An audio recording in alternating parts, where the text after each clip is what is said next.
Waking up spiritually feels like finally breaking through the surface after a long, deep dive. Suddenly, you're gasping for the fresh air of reality, while others continue to swim in a pool of illusions. This awakening alters the very core of your existence. From that moment on, there's no going back. The doors behind you seem to disappear, leaving only the road ahead. In this newfound sense of freedom, you might also encounter a feeling of limitation. It's as if you're standing on a mountain peak, breathing in the fresh air, yet looking down to see those you care about still stuck in the valley below. They appear satisfied, wrapped up in their daily lives, chasing comfort, power, and the illusion of control. You start to wonder, is my awakening a gift or a weight to carry? Why am I searching for self-awareness while others seem content in their chosen ignorance? It's a difficult journey, but know that it's worth every step. Though the path may be tough, the views you'll witness are beyond anything you could have imagined. However, like any profound transformation, spiritual awakening comes with its own set of challenges. These aren't inherently positive or negative, they just are. Think of it as an adjustment phase, similar to adapting to a new altitude. You're breathing different air now, and it might take some time to get accustomed to it. Today, we'll explore some lesser-known side effects of spiritual awakening, those subtle changes no one prepares you for, but almost everyone goes through. First, you feel confused. Imagine just waking up from a vivid dream, and for a brief moment, everything is quiet. Then, reality rushes in, filling the silence with questions and puzzling thoughts. Your mind starts spinning, asking, what just happened? Is this normal? Why is this happening to me? This is the maze of confusion, and it's a common place people find themselves after awakening. Even if you've spent years on the spiritual path, reading sacred texts and practicing deeply, the experience of awakening is like arriving in a foreign country. The language, customs, and even the air feel unfamiliar. Your mind craves the familiar, but awakening is a landscape it cannot map out. It goes beyond what imagination can grasp, beyond thoughts or concepts. So you begin seeking answers in spiritual teachings, books, and philosophies. You comb through scriptures, searching for ancient wisdom, hoping to find validation and put a label on your experience. What can you do in the midst of this confusion? It's completely normal to feel disoriented, but avoid letting it turn into panic or a frantic search for answers. While it's tempting to seek immediate explanations, sometimes the greatest wisdom emerges from simply sitting with the unknown. There's a lesson within the confusion itself. It's like a fog that slows you down, encouraging you to pay closer attention and become present. Rather than obsessively looking for external confirmations, let moments of silence enter your life. Silence has a quiet power that serves as a bridge to deeper understanding. It connects you to a state of being that doesn't demand instant answers, a space where you can just exist. When you quiet the noise in your mind, you allow your inner wisdom to surface. While it's natural to consult spiritual texts or teachings for clarity, remember that your ultimate guide lies within you. You don't always need a detailed map to navigate the waters of awakening. Sometimes you just need to remain still and let the current lead you. Your journey may be filled with questions, but these are markers guiding you to explore further. Instead of fearing the unknown, try to embrace it. The beauty of awakening is that it keeps revealing layers you didn't even realize were there. Confusion isn't a dead end. It's more like a detour, a winding road that may take longer, but offers beautiful views you would have missed on a straight path. Take it as an opportunity to dig deeper, listen more attentively, and practice a level of patience and openness you may not have experienced before. Second, you may feel disconnected. Imagine tuning into a radio station that plays music resonating deeply within your soul, only to find that other stations are now just static or silence. This captures the sense of disconnection often felt during spiritual awakening. As you align more closely with your true self, you might notice your relationships changing. Conversations with old friends may become strained.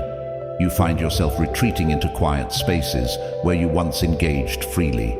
Topics that used to spark your interest now feel shallow. People who were once central to your life might now feel like distant stars, still present but far away. Your priorities shift rapidly. Awakening can feel like stepping into a new version of yourself, and it's common to experience a sense of loneliness in this phase. You may start seeking deeper, more meaningful connections, craving conversations that nourish rather than drain your spiritual energy. What can you do when feeling disconnected?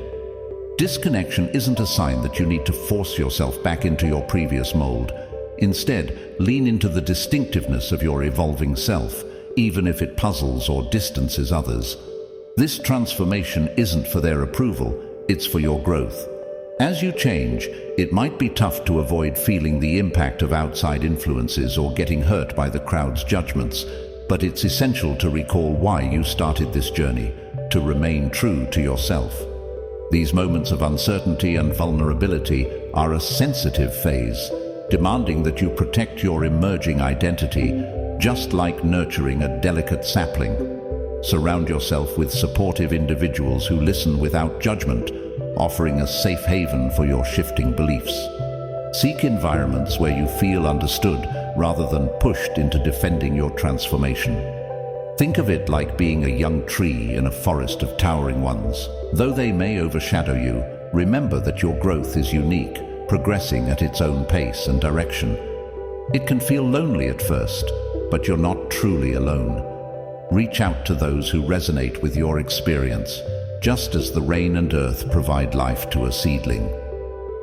Disconnection isn't a conclusion. It's more of a transitional period. Imagine it as a bridge connecting your past self to your future one. On the other side, you'll discover new relationships that are better aligned with your authentic self. 3. Increased pain. Awakening doesn't magically erase all struggles or flood your life with unending peace. In fact, often the opposite happens. You become more attuned to pain. Why? Because awakening strips away ignorance. It's like turning up the brightness in a room, revealing dust and imperfections you couldn't see before. With this heightened awareness comes a deeper sensitivity to everything around you. Yet, old habits die hard, and you may occasionally slip back into unconscious behaviors. When this happens, the contrast between your past and present becomes stark, making the pain more noticeable than before. Before awakening, you might not have been fully aware of the consequences of your actions on yourself or others.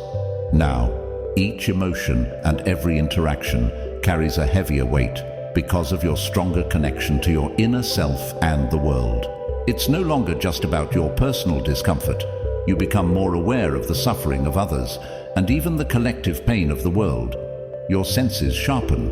Where empathy and sensitivity were once occasional reactions, they now take center stage. While it may sound paradoxical, this increased pain is actually a good sign. It means you're more in tune with life. Avoiding or suppressing it won't help. In fact, it'll only resurface more intensely. Instead, find a healthy outlet for these emotions. If tears come, allow them. If you feel the need to scream, let it out. Channel this energy into creative activities like writing, painting, or tending to a garden. Expressing your pain isn't weakness, it's a profound display of strength. By giving it an outlet, you not only release the pain, but also transform it into something meaningful or beautiful. Think of it like a pressure release valve. When the pressure builds up, you need to let some out to avoid an emotional explosion. In essence, the pain that accompanies awakening is a call for you to be more honest, compassionate, and deeply connected to life's complexities. Acknowledge the pain, but also recognize it as a tool that helps you understand yourself and the world better. 4. You experience an existential crisis. The awakening process often pulls you into a perplexing existential crisis. While the term gets thrown around lightly by many, in this state, it becomes much more than a passing thought. The question, "Who am I?" morphs from a casual musing to a deep internal struggle. The identity you once clung to starts feeling out of place, like a coat that no longer fits. You've outgrown your former self, but haven't fully stepped into who you're becoming. It's a disorienting place to be, unable to relate to your past self, but unsure of your future self. Questions like, "Why am I here?" or "What is my purpose?" Stop being theoretical and become urgent, demanding answers. It's a chaotic time, as if standing at a junction with countless paths in every direction, each one claiming to be the right way. It's overwhelming, and yes, quite scary. So what can you do during this phase? First, accept that turning back isn't an option. The chapter of your old self has closed, and reopening it will only bring frustration. Second, don't try to rush through the uncertainty. The unanswered questions are uncomfortable, but they indicate you're on the edge of a deeper understanding. If you have a mentor or guide, now's the time to rely on their insight. If you're navigating alone, trust that the universe has a plan. Think of it as being on a road trip. Just because you don't see road signs doesn't mean you're lost. It just means the next marker hasn't appeared yet. Keep moving forward, observe your surroundings, and eventually the signs will come into view, guiding you to the next stage. The existential crisis may feel like an endless loop of confusion, but almost everyone who awakens experiences this stage. Remember, the very fact that you're questioning means you're growing. Even without immediate answers, the search itself is progress. This phase is crucial for discovering who you truly are, even if it doesn't feel like it now. 5. A sense of entitlement may arise. Awakening can be so eye-opening that it's easy to fall into the trap of feeling special, like you've uncovered a profound truth others haven't. You might begin to see yourself as a guide, believing it's your role to wake others up from their slumber. But this is where caution is necessary. Your journey is uniquely yours.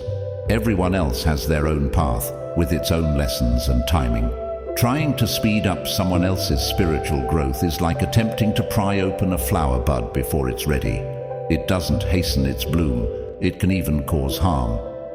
Don't confuse your empathy for a license to offer unsolicited advice. Even the best intentions can become unwelcome interference, so hold your wisdom close until it's genuinely sought. Your greatest tool is love, pure, unconditional love. Love can nudge people to explore new perspectives without making them feel pushed. Imagine your conversations as a cup of tea. Love is the water, while your wisdom is like the tea leaves, subtly flavoring the experience without overwhelming it. If someone is ready for more, they'll ask for it. Otherwise, a warm cup of water is still comforting. Awakening is an intensely personal journey. While you may feel like you hold the missing piece of someone else's puzzle, they might not be ready to place it yet, and that's okay. Continue sharing your love and keep your insights ready for when they're truly needed. If this video touched you, I'd be so grateful if you'd subscribe and hit that like button.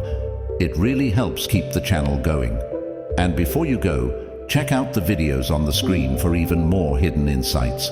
Share your thoughts in the comments below. I can't wait to hear from you.